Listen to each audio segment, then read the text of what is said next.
Okay, before we move on to finishes, let's just cover what we're gonna do if our partner manages to get all the way over onto the weak side. So what we're talking about here is if I got some kind of guillotine control and I wasn't able to utilize the underhook to flip him over, or the overhook control, I couldn't get my hooks organized, and we end up here basically with somebody past our guard. We'll either be arm over or we'll be arm in. Either way, whatever you do, don't be the guy who's trying to finish the guillotine from here.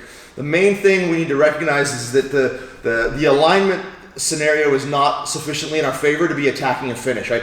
As long as I still have base, posture, and structure, I'm not in any danger. But if I start trying too hard to make this finish happen and start squeezing, he's going to break my posture.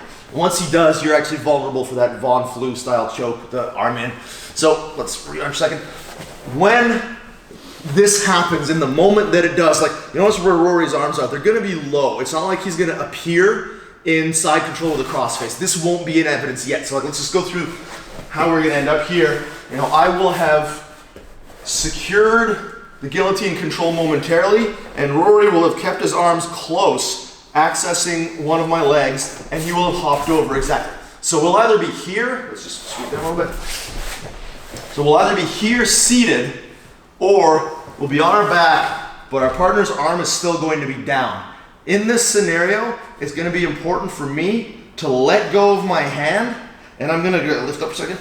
I'm going to grab right here. If we were in the gi, I'd be grabbing around my belt or around my pants. Make a secure grip here just so that we retain the control of posture, and I'll be closing my elbow down.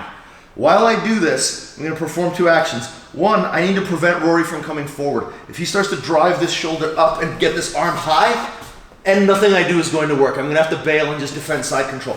So what I need to do is check his knee or his hip to prevent him from coming forward for a second.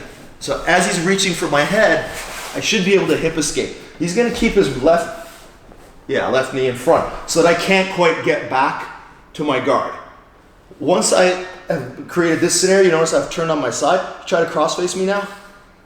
I'm gonna be okay. If I stay here, the cross face is gonna come on. He's gonna break my alignment. So I've turned to my side and I've checked. You'll notice that I'm making a Y blocking grip, and then I'm not making that horrible shape with my hand that would lead to my wrist getting broken. So I'm blocking here. Here, if he tries to turn his hip, my thumb will just fold in the worst case scenario, and I might have a slight thumb injury, but realistically, I'll probably just slip by and I'll be fine. So this is how we're gonna block. Or again, if you're gonna block without the thumb, make sure that you're making this kind of shape, not the wrist lock shape.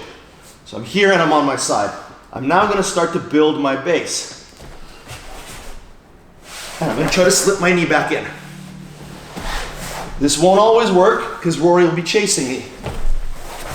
However, now I can build my base to my elbow and get up. So that's basically my goal. Anytime somebody hops over, the earlier I address it, the better.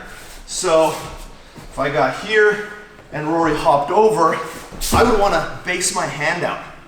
I'm gripping my shorts still, and then I'm gonna technical stand up and reset, kind of like we were working on earlier in the addressing the weak side scenario. But again, let's be realistic. I won't usually catch it in time. He's going to hop over, and we're gonna end up here. I'll let go and immediately start checking. Let's rotate around a little bit. My knee is always performing that check against his hip so that he can't move into the knee right or the mount. I'm getting on my side. Notice how Rory has to commit his arms. Let's turn back around.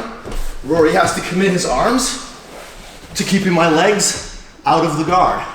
This allows me, posting with my right foot, to come up, get my elbow in, build the base. He'll either hand fight and free himself of the guillotine control, or I'll be able to retain it. That's gonna depend. But the bottom line is at least we have an answer to somebody hopping over, breaking the alignment of the initial guillotine control, getting into what's potentially a dangerous position. We're gonna prevent that. We gotta recognize I'm no longer in an attack position. I have to recover my alignment. I have to recover my position relative to my opponent. And then I can either re-attack or we'll just re-engage on neutral terms. And that's the safe play. And it's the only thing you should be thinking of when someone gets all the way to the side. Don't try to finish, get back to safety.